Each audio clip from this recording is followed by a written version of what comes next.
സംഗീതത്തിന് ആമുഖം ആവശ്യമില്ല. ചാർയാർ സംഗീത ബാൻഡിന് തീരെയും ആവശ്യമില്ല.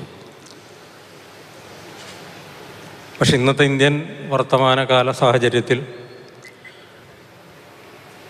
വർഗീയതയ്ക്കെതിരെ, വെറുപ്പിനെതിരെ ഒരുമയുടെ സംഗീതം എന്ന സാമൂഹ്യ സന്ദേശം ഉയർത്തിപ്പിടിച്ചുകൊണ്ട് ചാർയാർ നടത്തുന്ന സൂഫി സംഗീത യാത്രയ്ക്ക് അതിൻ്റെ സംഗീത വിവക്ഷകളെക്കാളേറെ പ്രാധാന്യമുണ്ട് എന്ന് ഞങ്ങൾ കരുതുന്നു.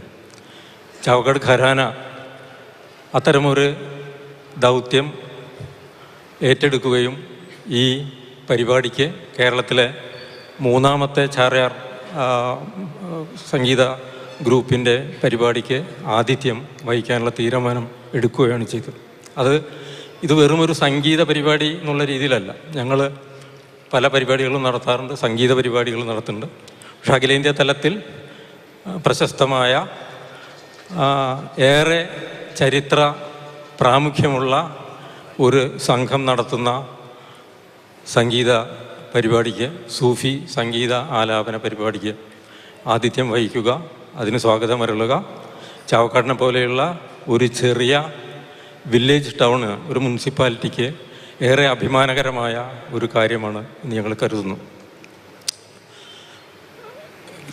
ചാവക്കാട് മുനിസിപ്പാലിറ്റി ഈ കലാകാരന്മാരെ അവരുടെ ഔദ്യോഗിക അതിഥികളായി പ്രഖ്യാപിക്കുകയും അവർക്കുള്ള എല്ലാ സൗകര്യങ്ങളും ഒരുക്കി കൊടുക്കുകയും ചെയ്തിട്ടുണ്ട്. അതും ഒരു ചെറിയ കാര്യമല്ല എന്നാണ് എനിക്ക് തോന്നുന്നത്. സൂഫി സംഗീതത്തിൻ്റെ ചരിത്രത്തെക്കുറിച്ചോ ഡോക്ടർ മദൻ ഗോപാൽ സിംഗ് നയിക്കുന്ന ചാർയാർ സൂഫി സംഗീത ബാൻഡിൻ്റെ സവിശേഷതകളെക്കുറിച്ചോ പ്രത്യേകിച്ച് ഞാനൊന്നും പറയുന്നില്ല. ഒരു കാര്യം മാത്രം പറയാം. സൂഫി സംഗീതം അതിൻ്റെ കഴിഞ്ഞ എത്രയോ നൂറ്റാണ്ടുകൾക്കിടയിൽ രൂപപരമായും പ്രയോഗപരമായും ഏറെ മാറിയിട്ടുണ്ട്. മാറുമ്പോൾ തന്നെ ഓരോ മാറ്റത്തിലും അത് ചെറുത്തുനിൽപ്പിൻ്റേതായ, പ്രതിരോധത്തിൻ്റേതായ, പ്രത്യേകിച്ച് മതപരവും അതിന് പുറത്തുമുള്ളതുമായ ഹൈറാർക്കിക്കെതിരെയുള്ള അവർ പടർത്തുന്ന അധികാര പ്രയോഗത്തിനെതിരെയുള്ള ഒരു ചെറുത്തുനിൽപ്പ് സൂഫി സംഗീതത്തിലൂടെ ആവിഷ്കരിച്ചിട്ടുണ്ട്. സൂഫി ഗുരുക്കന്മാരൊക്കെ ഏതെങ്കിലും രീതിയിൽ അവർ വിശുദ്ധന്മാരാകുമ്പോൾ തന്നെ അവർ റെബൽസ്, അവർ കലാപകാരികൾ കൂടിയായിരുന്നു, ആത്മീയമായും അല്ലാതെയും. ആ അർത്ഥത്തിൽ ഈ ചാർയാർ സംഗീത സംഘം നടത്തുന്നത് ഒരു വലിയ യുദ്ധമാണ് എന്ന് തോന്നുന്നു. ഇന്ന് നമുക്കറിയാം, നമ്മുടെ തൊട്ടു മുന്നിലുള്ള ഒരാൾ ശത്രുവാണ് എന്ന് കരുതാനും വിശ്വസിക്കാനും നമ്മെ പഠിപ്പിച്ചു കൊണ്ടിരിക്കുന്ന വളരെ വിചിത്രമായ ഒരു സാഹചര്യത്തിലൂടെയാണ് നാം കടന്നു പോകുന്നത്. അത് വ്യക്തികളായാലും ചെറിയ സമൂഹങ്ങളായാലും മതവിഭാഗങ്ങളായാലും രാജ്യങ്ങളായാലും ഒക്കെ അത് നിൻ്റെ ശത്രുവാണ് എന്ന് വളരെ ചെറുപ്പത്തിലെ നാം പഠിച്ചു തുടങ്ങുന്നു, നാം വിശ്വസിച്ചു തുടങ്ങുന്നു. ഇതിനെതിരെയുള്ള വളരെ ഏറ്റവും ചെറിയ പ്രതിരോധം പോലും ഇന്നത്തെ സാഹചര്യത്തിൽ വളരെ അർത്ഥവത്താണ് എന്ന് ആണ് ഞങ്ങൾ കരുതുന്നത്. ഈ വലിയ വിശ്വപ്രസിദ്ധമായ ഈ സംഗീത ബാൻഡിനെ ചാവക്കാടേക്ക് ക്ഷണിക്കുന്നതിൽ എനിക്ക് അതീവ ആഹ്ലാദമുണ്ട്, സന്തോഷമുണ്ട്, അഭിമാനമുണ്ട്. അതിനേക്കാളേറെ ഒരു വലിയ ചരിത്ര ദൗത്യത്തിൽ പങ്കാളികളാകുന്നു എന്നതിൻ്റെ ചാരിതാർത്ഥ്യവുമുണ്ട്. ഇവിടെ ദേശീയ മാനവിക വേദിയും ചാവക്കാട് ഖരാനയും ചേർന്നാണ് ഈ പരിപാടി സംഘടിപ്പിക്കുന്നത്. ദേശീയ മാനവിക വേദിയുടെ കേരളത്തിലെ ചെയർമാനായ ഡോക്ടർ കെ സച്ചിദാനന്ദൻ വളരെ ഹ്രസ്വമായി ചാർയാർ സംഘത്തെയും സൂഫി സംഗീതത്തെയും ചാർയാർ സംഘത്തെയും ഡോക്ടർ മദൻ ഗോപാൽ സിംഗ് എന്ന വെഴ്സറ്റൈൽ എന്ന എല്ലാ അർത്ഥത്തിലും പറയാവുന്ന ബൗദ്ധിക ചൈതന്യത്തിൻ്റെ ഉടമയായ ഡോക്ടർ മദൻ ഗോപാൽ സിംഗിനെയും കുറിച്ച് സംസാരിക്കും. അദ്ദേഹത്തെ അതിനുവേണ്ടി ക്ഷണിക്കുന്നു. നന്ദി. ദീർഘമായ ഒരു പ്രഭാഷണത്തിന് ഉള്ള സമയമല്ല ഇത് എന്ന് വളരെ നന്നായി അറിയാം.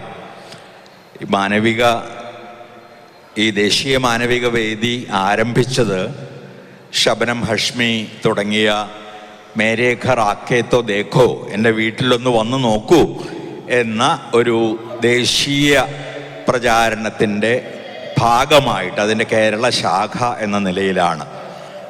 കേരളം ഒരുപക്ഷെ നവോത്ഥാന മൂല്യങ്ങളിൽ നിന്ന് പിന്നോട്ട് പോകുന്ന ഒരു കാലത്ത് മതവിദ്വേഷം ബോധപൂർവം തന്നെ കുത്തിവെക്കാനും പ്രചരിപ്പിക്കാനും ചില വിഭാഗങ്ങൾ ശ്രമിച്ചുകൊണ്ടിരിക്കുന്ന ഒരു കാലത്ത് മതമൈത്രിയെക്കുറിച്ച്, ഒപ്പം തന്നെ വിശ്വാസികളും അവിശ്വാസികളും തമ്മിലുള്ള മൈത്രിയെക്കുറിച്ച് സംസാരിക്കുകയും ആ സന്ദേശം പ്രചരിപ്പിക്കുകയും ചെയ്യുക എന്ന ലക്ഷ്യത്തോടെയാണ് പല നഗരങ്ങളിൽ 4 ഇടങ്ങളിലാണ് തൽക്കാലം, പിന്നീട് ഇവർ തിരിച്ചു വരുമെന്ന് ഞാൻ പ്രതീക്ഷിക്കുന്നു, ഞാൻ സംസാരിക്കുന്നുണ്ട് അവരോട്, ഈ സംഗീത പരിപാടികൾ ആവിഷ്കരിക്കുന്നത്.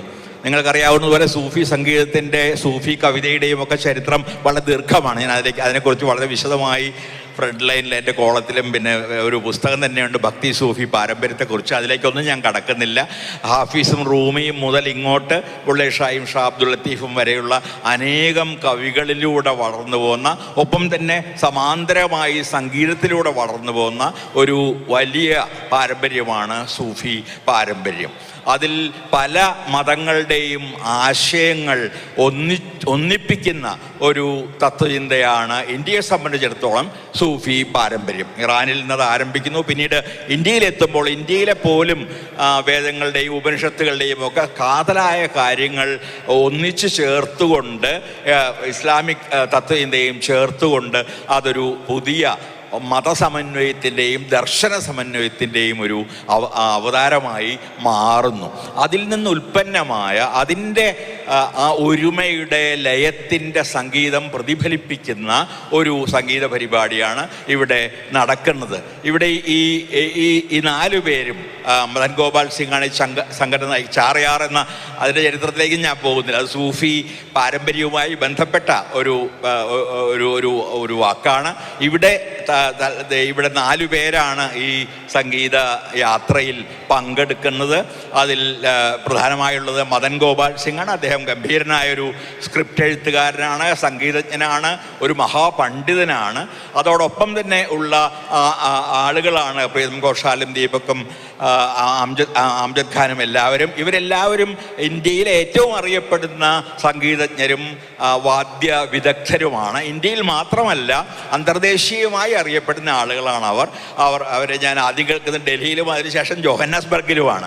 അപ്പോൾ ലോകം മുഴുവൻ തന്നെ സംഗീതയാത്ര നടത്തിയിട്ടുള്ള ഈ വലിയ പാട്ടുകാരെ, വലിയ തത്വചിന്തകരെ ഈ ചാവക്കാട് പോലുള്ളൊരു സ്ഥലത്ത് സ്വാഗതം ചെയ്യുന്നതിന് വലിയൊരു ആഹ്ലാദമുണ്ട്. ഈ യാത്ര സഫലമാകട്ടെ. ചാവക്കാട് മുനിസിപ്പാലിറ്റിക്ക് എൻ്റെ നന്ദി, ഖരാനയ്ക്ക് എൻ്റെയും ദേശീയ മാനവിക വേദിയുടെയും നന്ദി. നിങ്ങൾ ഈ സംഗീതം ആസ്വദിക്കുക മാത്രമല്ല, നേരത്തെ സൂചിപ്പിച്ചതുപോലെ അതിൻ്റെ സന്ദേശം നിങ്ങളുടെ ജീവിതത്തിൽ പകർത്താനും ശ്രമിക്കുക എന്ന അഭ്യർത്ഥന മാത്രമാണ് ഞാനിവിടെ നടത്തുന്നത്. ഒരുപാട് സൂഫി കവിതകളൊക്കെ പരിഭാഷ ചെയ്തിട്ടുള്ള ഒരാളാണ് ഞാൻ. അതൊക്കെ ചിലതേ കൊണ്ടുവന്നത്, അത് ഞാനിവിടെ ഉപയോഗിക്കുന്നില്ല. ഈ സ്നേഹത്തിൻ്റെയും ഒരുമയുടെയും ലയത്തിൻ്റെയും സംഗീതം നിങ്ങൾ മനസ്സിൽ, ഹൃദയത്തിൽ ഏറ്റുവാങ്ങുമെന്ന പ്രത്യാശയോടുകൂടി നിങ്ങൾക്ക് അഭിവാദ്യം നേർന്നുകൊണ്ട് ഈ സംഘത്തെ സ്വാഗതം ചെയ്തുകൊണ്ട് ഞാൻ നിർത്തുന്നു. നിങ്ങൾക്ക് നന്ദി. ബഹുമാന്യരെ, ചാവക്കാട് പോലെയുള്ള ഒരു സ്ഥലത്ത് കേരളത്തിലെ പ്രധാനപ്പെട്ട 4 കേന്ദ്രങ്ങളിൽ ഒരു കേന്ദ്രമായി തിരഞ്ഞെടുക്കപ്പെട്ടു എന്നതിൽ തന്നെ അതിയായ സന്തോഷമുണ്ട്. കാരണം ഇതിൻ്റെ ക്യാപ്ഷൻ വെറുപ്പിനെതിരെ, വർഗീയതയ്ക്കെതിരെ എന്നുള്ള ഒരു ഐക്യപ്രസ്ഥാനം എന്ന നിലയിൽ ആണ് ഇത് ഉയർത്തിക്കൊണ്ടുവന്നിട്ടുള്ളത്. തീർച്ചയായും ഇവിടെ ശരിയും തെറ്റുമെല്ലാം ആധികാരികമായി പറയേണ്ട ഉന്നതനായ ജഡ്ജി പോലും പരസ്യമായി വർഗീയത പ്രസംഗിക്കുന്ന ഒരു കാലത്ത് നമ്മൾ എവിടെ നിന്നാണ് നീതി തേടി പോകേണ്ടത് എന്നതിനെക്കുറിച്ചെല്ലാം ഭയപ്പെടുന്ന ഒരു വർത്തമാന കാലത്ത് സ്നേഹത്തിൻ്റെയും ഐക്യത്തിൻ്റെയും എല്ലാം പാട്ടുകൾ തെരുവിലൂടെ പാടുക എന്നുള്ളത് തന്നെയാണ് പ്രധാനപ്പെട്ട എല്ലാ കവികളുടെയും ഗായകരുടെയും ചുമതല. അവരത് മാത്രമല്ല, നമ്മുടെ എല്ലാ സർഗപ്രവർത്തനത്തിൻ്റെയും ചുമതല അതാണ് എന്ന് ഞാൻ മനസ്സിലാക്കുന്നു. അർത്ഥത്തിൽ തങ്ങളുടെ ചരിത്രപരമായ ചുമതലയാണ് മാനവിക വേദിയും ചാറിയാർ പ്രസ്ഥാനവുമെല്ലാം നടത്തുന്നത്. ഈ പരിപാടി ഇവിടെ സംഘടിപ്പിക്കുന്നതിലൂടെ ഘരാന അതിൻ്റെ വർത്തമാനകാല ചുമതല നിറവേറ്റുകയാണ് ചെയ്യുന്നത്. ഈ ചടങ്ങിന്, ഈ പദ്ധതിക്ക്, ഈ പരിപാടിക്ക് എല്ലാവിധ ഭാവുകങ്ങളും നേരുന്നു. അടുത്തതായി നമ്മൾ ഈ സംഗീത കലാസ്വാദകർ നമ്മളെല്ലാവരും ചേർന്ന് ഇവരെ 4 പേരെയും ആദരിക്കുന്ന ഒരു ചടങ്ങാണ്. ദേശീയ മാനവിക വേദിയും ചാവക്കാട് ഘരാനയും ചാവക്കാട് നഗരസഭയും സംയുക്തമായി അതിനായി നഗരസഭാ ചെയർപേഴ്സൺ ഷീജ പ്രശാന്തിനെയും PT കുഞ്ഞുമോഹനെയും ഷീബ അമീർ, സൊലൈ സ്ഥാപിക ഷീബ അമീർ, അതുപോലെ സംഘാടക സമിതി ചാറിയാർ സംഘാടക സമിതി chairman PP Haris, programme committee chairman doctor Madhusoodanan എന്നിവരെ വേദിയിലേക്ക് ക്ഷണിക്കുന്നു. ഗായകൻ, സംഗീത സംവിധായകൻ, ഗാനരചയിതാവ്, തിരക്കഥാകൃത്ത്, നടൻ, സിനിമാ സൈദ്ധാന്തികൻ എന്നീ നിലകളിൽ പ്രശസ്തനായ ഡോക്ടർ മദൻ ഗോപാൽ സിംഗിനെ നഗരസഭാ ചെയർപേഴ്സൺ ഷീജ പ്രശാന്ത് ആദരിക്കുന്നു.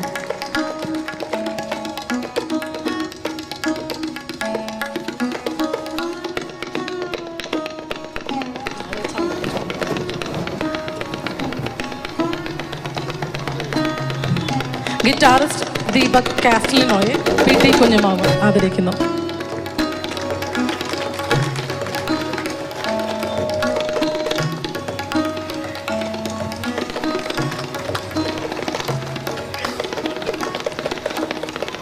പ്രശസ്ത തബലവാദകൻ അംജദ് ഖാനെ MLA NK അക്ബർ ആദരിക്കുന്നു.